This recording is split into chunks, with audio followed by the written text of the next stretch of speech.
Namaku Reina. Kejadian ini aku alami saat usiaku baru 6 tahun. Malam itu kita hanya tinggal berempat, yaitu aku, ibu, adik, dan anak perempuan tetanggaku. Saat itu aku tidur dengan anak tetanggaku, Sutinah namanya. Karena ayah dan kakak sulungku sudah berangkat ke Bali 3 hari yang lalu untuk suatu urusan. Jadi Sutinah diminta untuk menemaniku sementara waktu sebelum kakak perempuanku kembali dari Bali. Kami tidur di kamar kakakku itu, sedangkan ibuku tidur di kamarnya bersama adik laki-lakiku.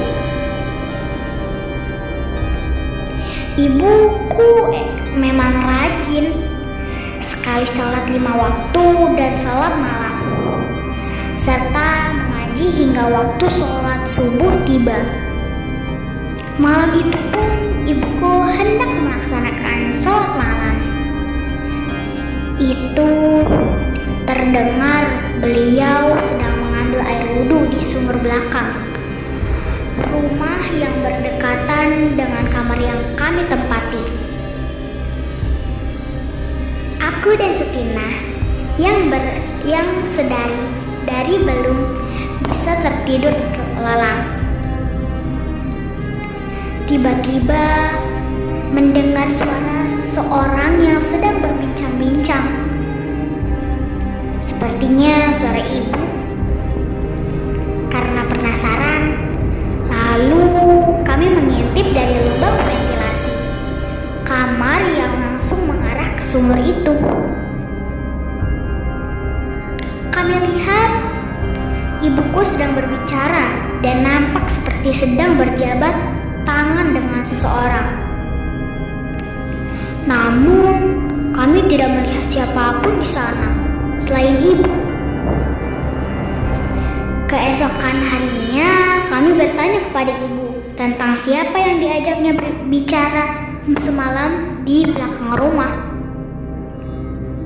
Oh, itu Nyi Serunti. Dia ingin berkenalan dengan ibu, jawab ibu. Karena semalam yang kami lihat hanya ada ibu, kami berpikir mungkin saat itu Nyi Serunti berdiri terhalang di balik dinding yang tidak terlihat dari ventilasi kamar kakakku itu. Hari berlalu. Kamar berikutnya Sutinah kembali menginap di rumahku untuk menemaniku tidur. Dan seperti biasa, ibu menjalankan sholat malam.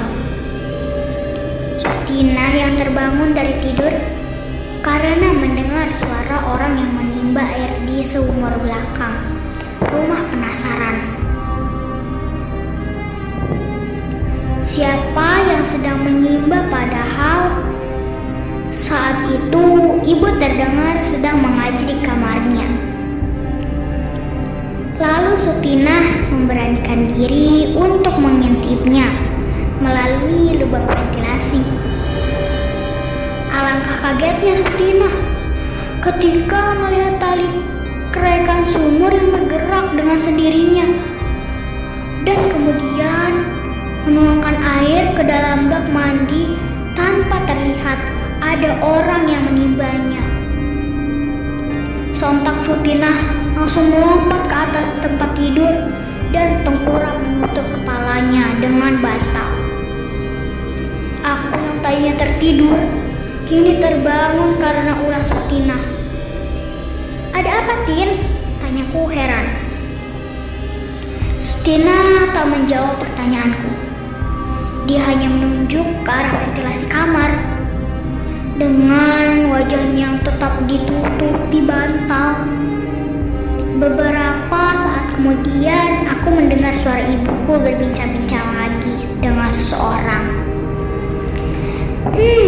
Dan aku pun penasaran. Dengan siapa ibu berbicara tengah malam begini? Apa ayah dan kakakku sudah datang? Batinku. Karena enggan berjalan keluar kamar, aku memutuskan untuk mengintip dari ventilasi kamar itu.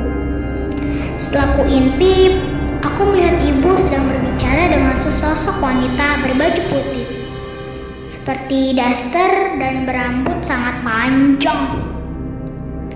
Ibuku tampak berjabat dengan tangannya. Sosok wanita tersebut parasnya sangat cantik, tapi aku belum pernah melihat wanita itu sebelumnya. Karena aku masih kecil saat itu, aku tidak tahu apa itu manusia atau hantu. Jadi tidak merasa takut sedikit pun. Esok paginya aku mendengar ibu dan Sutina sedang berbicara tentang peristiwa yang terjadi semalam. Aku dengar Sutina berkata kalau ia enggan menginap lagi di rumahku. Aku yang juga penasaran, akhirnya ikut nimbrung dengan mereka dan menceritakan apa yang kulihat semalam. Kemudian ibuku menceritakan kepada kami kalau wanita yang tadi malam bersamanya adalah Nyi Serunti. Beliau adalah cucu dari Nyi Kanjeng dari Laut Selatan. Aku suka dengan suaramu ketika mengaji. Teruskan saja yang kau lakukan itu. Sebab itulah yang membuatku hidupmu damai. Tak pernah ada orang yang sepertimu yang tinggal di rumah ini. Orang-orang yang tinggal di sini sebelum kamu adalah mereka yang suka bermaksiat dan jauh dari agamanya. Keluargamu adalah keluarga kelima yang tinggal di rumah ini dan mampu bertahan hidup. Semua yang pernah tinggal di rumah ini sebelumnya telah meninggal berturut-turut. Aku tahu kau orang dari jauh yang merantau ke sini. Aku akan menjagamu beserta anak cucumu. Dan aku akan membantu segala kebutuhanmu. Aku akan membuat ladangmu subur. Tak akan kubiarkan kau susah. Akan kubuat sumurmu tetap terisi air walau sedang musim kemarau sekalipun. Itulah yang beliau sampaikan, kata ibuku. Tapi ibu yang hanya percaya kepada Tuhan, tak meminta apapun kepada Nyi Serunti.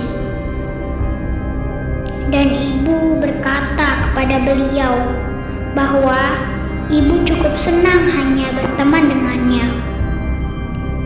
Tanpa meminta apapun darinya, tetapi selama 2 tahun tinggal di sana, setiap musim paceklik, keluarga kami tak pernah merasakan kesusahan seperti yang dialami oleh warga desa di tempatku tinggal. Sawah ladang kami tetap subur walaupun pada musim kemarau.